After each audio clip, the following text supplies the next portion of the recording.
Plan d'une production écrite. Comment on fait le plan? Pour l'introduction, elle doit justifier le développement à venir en l'inscrivant dans une problématique.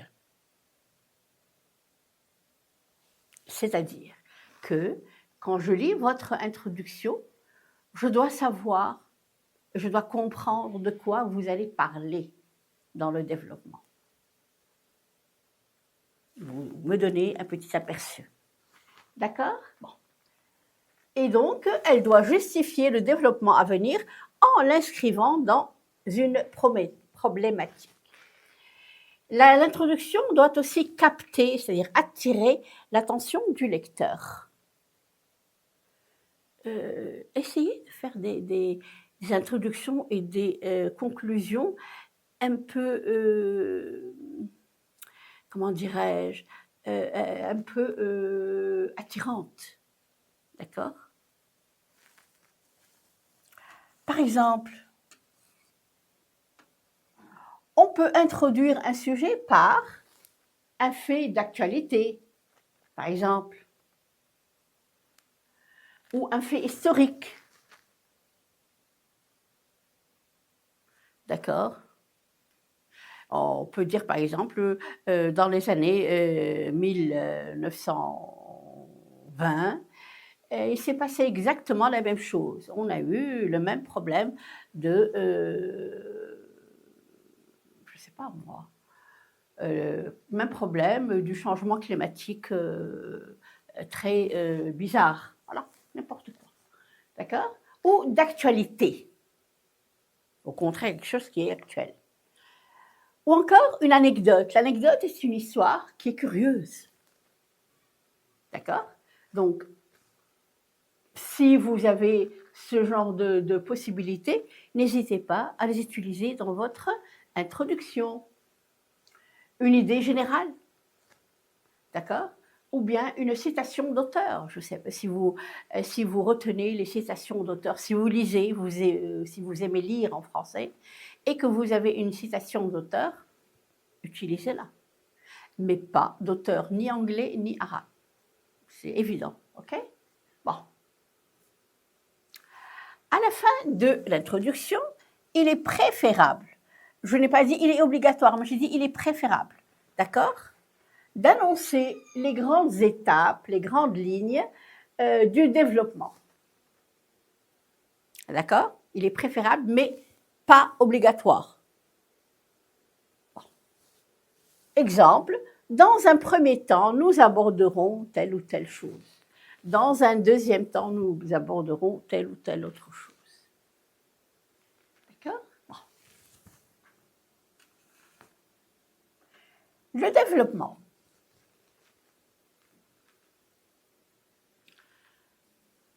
Dans le développement, on a toujours une thèse et une antithèse.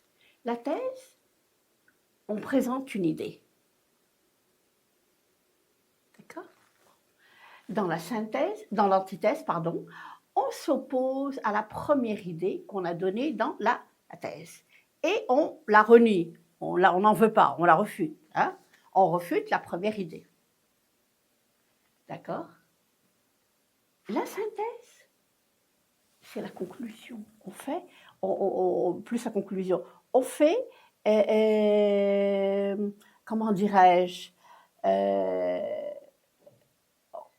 on met d'accord la thèse et l'antithèse ensemble. Hein, on en fait une synthèse. La conclusion, donc, peut comporter une synthèse des idées contradictoires qui ont été exposées. On a dit que la thèse et l'antithèse sont contraires, sont contradictoires. Donc, la conclusion peut comporter une synthèse des idées contradictoires qui ont été exposées. On peut terminer le devoir, et ça c'est même recommandé, avec une question ouverte. D'accord? Vous posez une question à ceux qui vont vous lire. Une question ouverte, une nouvelle problématique. Voilà. C'est ce qu'il y a de mieux comme conclusion.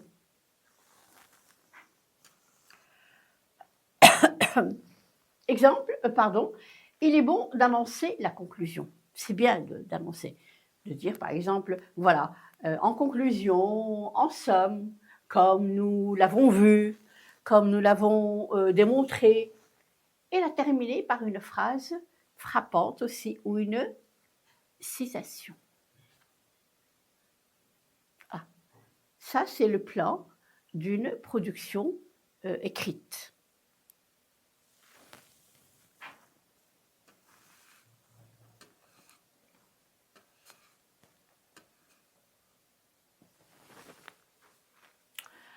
On parle toujours d'argument. Alors, qu'est-ce qu'un argument? Qu'est-ce que c'est un argument? On vous demande d'argumenter, de trouver des arguments pour dire ça ou ça ou ça ou ça. Mais au fait, qu'est-ce que c'est qu'un argument?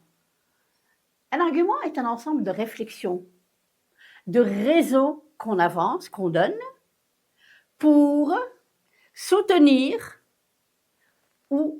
et défendre une affirmation. J'affirme quelque chose, je dis quelque chose, et je dis pourquoi je dis ça. D'accord? Argumenter, c'est produire, c'est donner des arguments.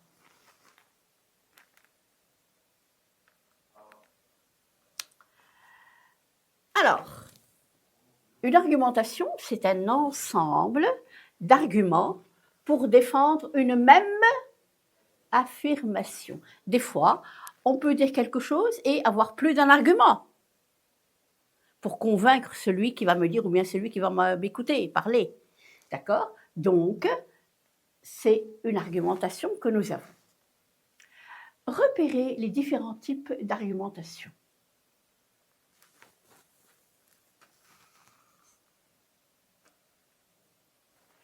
Pour argumenter, il faut présenter ses idées à l'aide de preuves. Pourquoi j'ai dit ça? Qu'est-ce que j'ai comme preuve qui m'a permis de dire ça ou ça? De raisonnement, d'exemple dans l'intention de convaincre son interlocuteur, c'est la personne à qui l'on parle. Convaincre quelqu'un, c'est-à-dire l'amener à croire ce que je dis. D'accord? Alors, pour donner plus de force à son argumentation, il faut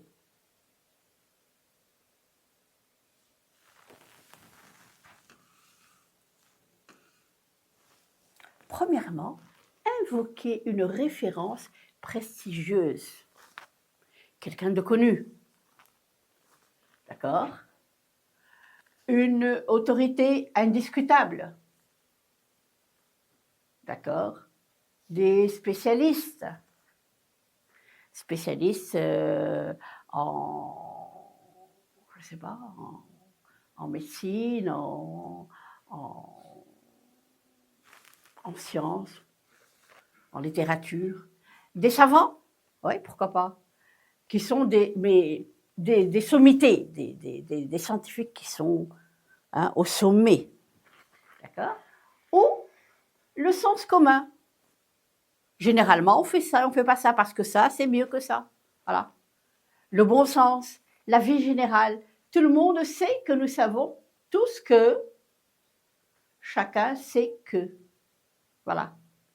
On peut dire que tout le monde sait qu'il est préférable de se baigner en été qu'en hiver, par exemple. D'accord? Nous savons tous que c'est mieux de se baigner en été qu'en hiver. Voilà. Aucun problème.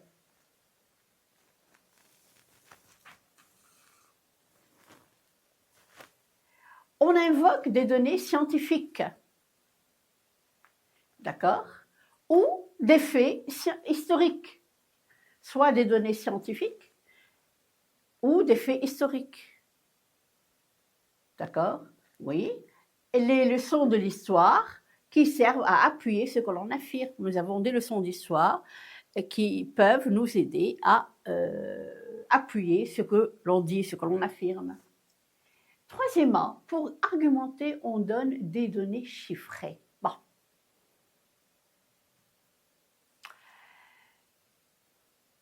les données chiffrées ne peuvent pas mentir.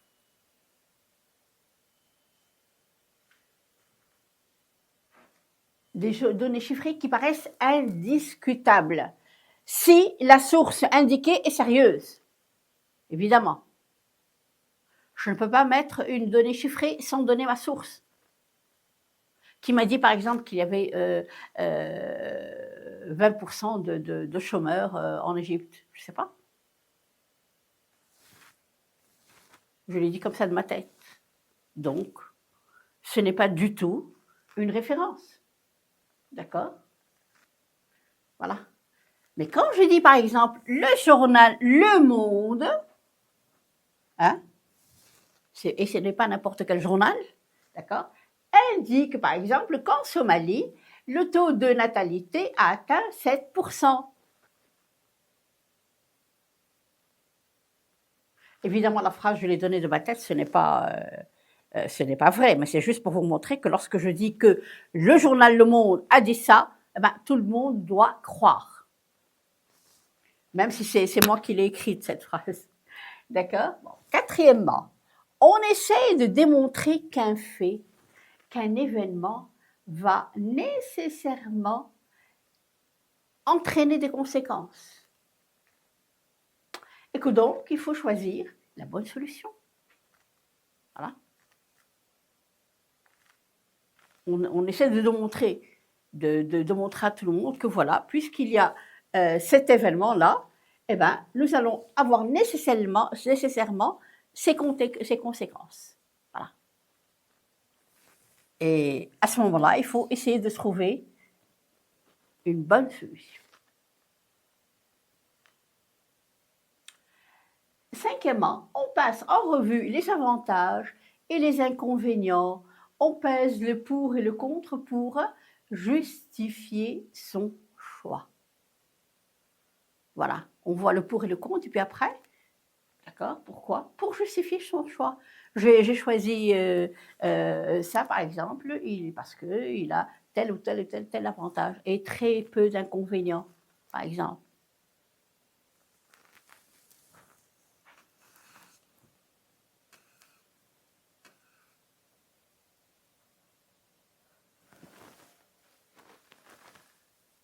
Sixièmement, on cède quelque chose à l'interlocuteur. C'est-à-dire quoi? C'est-à-dire qu'on reconnaît qu'il peut avoir des arguments contraires aux nôtres. Mais alors, on peut ne pas être du même avis. D'accord? Et on en tient compte pour mieux les combattre. Exemple, bien sûr, on pourra m'objecter que, hein, je vais introduire ça comme ça, on pourra ne pas être d'accord avec moi. Normal. Cependant, pourtant, je reste persuadée que il est préférable, toujours la baignade en été, de se baigner en été. Voilà. On donne des exemples qui servent à illustrer nos arguments. Il faut toujours penser aux arguments. Vous avez donné un argument, eh bien, étayez-le par des exemples. D'accord? On implique l'interlocuteur. Comment? On fait appel à son sens moral. Ses sentiments, ses émotions et ses intérêts. Il faut que l'interlocuteur soit impliqué dans ce qu'on dit, dans ce qu'on lui raconte, dans ce qu'on lui écrit.